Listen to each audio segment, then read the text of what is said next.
കിളികൾ പാടണം, പുതിയ പുലരി കാണണം, കനവു നെയ്യണം, കവിത തെരുവിലുയരണം, കരമുയർത്തണം, കാലുകൾ ചലിക്കണം, കാടുപൂക്കണം, സ്നേഹരാജ്യമുയരണം. ഭയം ഭരിച്ചിടും കാലസന്ധികൾക്കുമേൽ ഭാരമുള്ള വാക്കു ചേർത്ത ദണ്ഡു പതിയണം. ഭയം ഭരിച്ചിടും കാലസന്ധികൾക്കുമേൽ ഭാരമുള്ള വാക്കു ചേർത്ത ദണ്ഡു പതി. അസ്സലാമു അലൈക്കും വറഹ്മത്തുള്ളാഹി വബറകാതുഹു. യഥാർത്ഥത്തിൽ ഇത്തരം വിഷയങ്ങൾ സംസാരിക്കാൻ ST മീഡിയ ആഗ്രഹിക്കാറില്ല. അനിവാര്യമായ ഒരു ഘട്ടമായതുകൊണ്ടാണ് ഈ വിഷയമെടുത്ത് ഇപ്പോൾ സംസാരിക്കുന്നത്. കാസർഗോഡുകാരനായ ഒരു മെഹനു, റിഫ മെഹനു എന്ന് പറഞ്ഞാലാണ് എല്ലാവർക്കും പെട്ടെന്ന് മനസ്സിലാവുക. അവർക്കൊരു ചാനലൊക്കെ ഉണ്ട്. ചാനലിലൂടെ അത്യാവശ്യം വരുമാനമൊക്കെ നേടി അവർ ദുബൈയിലൊക്കെ പോയി. ദുബൈയിൽ വെച്ചുകൊണ്ട് റിഫ ആത്മഹത്യ ചെയ്തു. ആത്മഹത്യാ വാർത്തകൾ വന്നതിന് ശേഷമാണ് ഞാൻ ആ ചാനല് കൂടുതൽ ശ്രദ്ധിക്കാൻ തുടങ്ങിയത്. അത് ആത്മഹത്യയല്ല, കൊലപാതകമാണ് എന്ന അഭ്യൂഹങ്ങൾ ഉണ്ടായിരുന്നു. അതേ തുടർന്ന് റീപോസ്റ്റ്മോർട്ടമൊക്കെ നടത്തേണ്ടിയും വന്നിട്ടുണ്ട്. അങ്ങനെയാണ് ഞാൻ ഈ ചാനലും വാർത്തയുമൊക്കെ ശ്രദ്ധിക്കാൻ തുടങ്ങിയത്.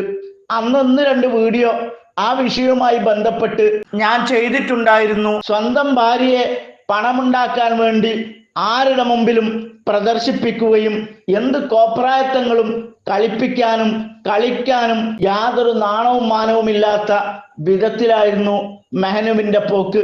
അതുമൂലം അവർക്ക് വലിയ പ്രശ്നങ്ങൾ ഉണ്ടായി.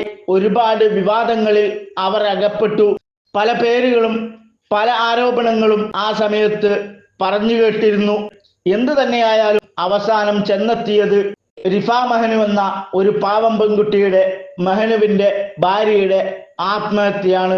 ഇതൊക്കെ ഉണ്ടായത് ആ ഒരു ചാനലും അതുമൂലമുണ്ടായ പരിചയക്കാരും പ്രശ്നങ്ങളായിരുന്നു. ക്രൂരമായി മർദ്ദിക്കപ്പെട്ടിരുന്നു എന്നൊക്കെ പറഞ്ഞു കേട്ടിട്ടുണ്ട്.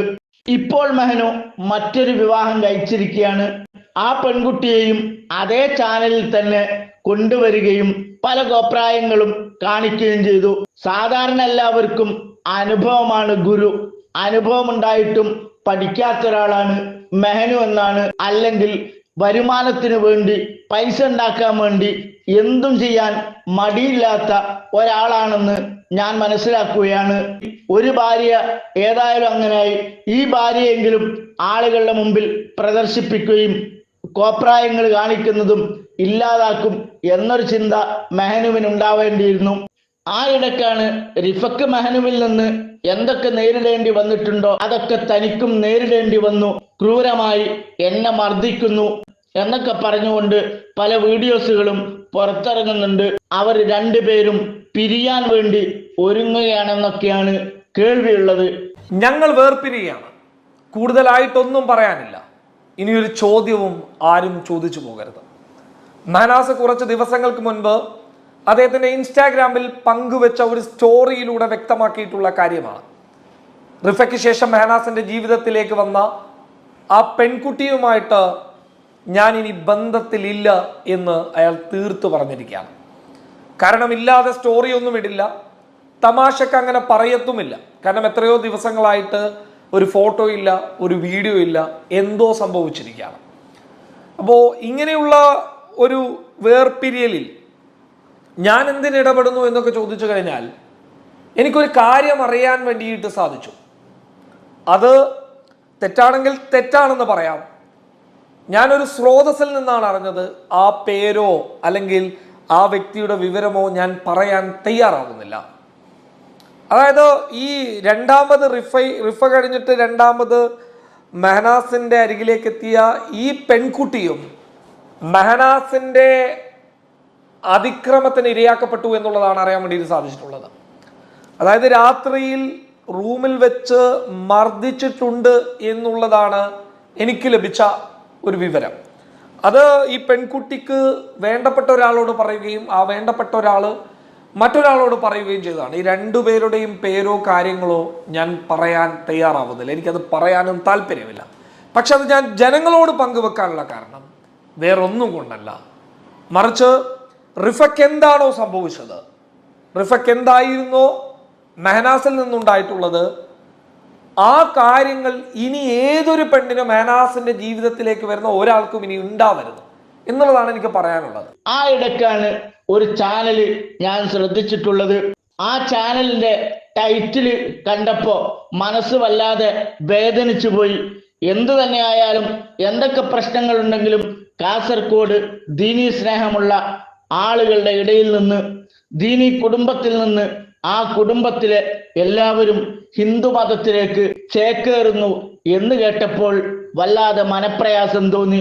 ഓരോ വ്യക്തികളുടെയും താല്പര്യമാണ് ഇന്ത്യ രാജ്യത്ത് ഓരോരുത്തർ ഏത് മതം സ്വീകരിക്കണമെന്നുള്ളത്, ഏത് മതത്തിൽ വിശ്വസിക്കണമെന്നുള്ളത്. അവരുടെ വ്യക്തി സ്വാതന്ത്ര്യത്തിൽ നാം ഇടപെടേണ്ടതുമില്ല. ഇനി ആരൊക്കെ ഇസ്ലാമിൽ നിന്ന് മറ്റു മതങ്ങളിലേക്ക് പോയാലും ഇസ്ലാമിന് യാതൊരു നഷ്ടമോ കോട്ടമോ സംഭവിക്കാനില്ല. നമ്മുടെ വിശ്വാസപ്രകാരം പോയവർക്കാണ് കോട്ടം സംഭവിക്കുക. അതുകൊണ്ട് തന്നെ അതിൽ നാം പരിതപിക്കേണ്ട കാര്യമില്ല, സങ്കടപ്പെടേണ്ട കാര്യമില്ല, അവരോട് അതിന്റെ പേരിൽ ദേഷ്യപ്പെടേണ്ട കാര്യവുമില്ല. ആരിഫ് ഹുസൈന്, ജാമിദ ടീച്ചർ തുടങ്ങി ഒരുപാട് പേര് ഇസ്ലാം മതത്തിൽ നിന്ന് പോയിട്ടുണ്ട്. നമ്മൾ ഇതുവരെ അവരെ ക്രൂശിക്കാനോ അവരെ കല്ലെറിയാനോ അരുതെന്ന് പറയാനോ അവരെ ഇല്ലായ്മ ചെയ്യാനോ ഇസ്ലാം മതത്തിലുള്ള ഒരാളും ഇതുവരെ ശ്രമിച്ചിട്ടില്ല, ഇനി അങ്ങോട്ടും ശ്രമിക്കുകയുമില്ല. കാരണം ഇസ്ലാം എന്ന് പറയുന്നത് ആളെ കൂട്ടുന്ന ഒരു മതമല്ല. വോട്ട് കൂടുതൽ കിട്ടിയിട്ട് MP-യോ MLA-യോ ആയി തീരാൻ ആഗ്രഹിക്കുന്നവരല്ല ഇസ്ലാം മതവിശ്വാസികൾ. അതുകൊണ്ട് തന്നെ പോയവർക്കോ വന്നവർക്കോ യാതൊരു പ്രശ്നവും ഉണ്ടാവാറുമില്ല, ഉണ്ടാവുന്നത് ശരിയുമല്ല. പക്ഷേ മെഹനവും കുടുംബവും ഇസ്ലാം മതം വിട്ട് ഹിന്ദു മതത്തിലേക്ക് പോവുകയാണെന്ന് പറഞ്ഞപ്പോൾ ആ വീഡിയോ ഒന്ന് കണ്ടു നോക്കി. വീഡിയോയിൽ ആ വിഷയവുമായി ബന്ധപ്പെട്ട് ഒന്നും തന്നെ ഇല്ല. തമ്പുനയില് പലതും കൊടുക്കാറുണ്ട്. ആ കൊടുത്തിരിക്കുന്ന വിഷയം എന്തായാലും വീഡിയോയിൽ വരേണ്ടതാണ്. അത് ശ്രോതാക്കള് കരുതിയിട്ടുള്ള ആള് തന്നെ പറഞ്ഞു കൊള്ളണമെന്നില്ല, മറ്റാരെങ്കിലും പറഞ്ഞതായിരിക്കാം. എന്നിരുന്നാലും ആ തമ്പുനയില് യാതൊരു കളവുമില്ലാത്ത വിധത്തിലാവണം എഴുതി ചേർക്കേണ്ടത്. കാരണം നമ്മുടെ സംസാരം കൊണ്ട്, നമ്മുടെ എഴുത്തുകൊണ്ട് ഒരാളും വഴിപേച്ചു പോവാൻ പാടില്ല, ഒരാളും ലഹരിക്കടിമപ്പെടാൻ പാടില്ല, ഒരാളും മോശമായ പ്രവർത്തനങ്ങളിലേക്ക് പോകാൻ പാടില്ല. അങ്ങനെ പോയാൽ അതിനുത്തരവാദി നാം ആണെന്ന് നാം ഓർക്കുന്നത് നല്ലതാണ്. അതുകൊണ്ട് തന്നെ ഒരാളുടെ പേരിൽ മോശമായ, ഒരാൾ ചെയ്യാത്തൊരു കാര്യം, ചെയ്യാൻ ആഗ്രഹിക്കാത്തൊരു കാര്യം അയാളുടെ മേലിൽ ആരോപിച്ചുകൊണ്ടുള്ള വീഡിയോസ് ഇറക്കാതിരിക്കാൻ എല്ലാവരും ശ്രദ്ധിക്കണമെന്ന് ഓർമ്മപ്പെടുത്തി. വസ്സലാമു അലൈക്കും വറഹ്മത്തുള്ളാഹി.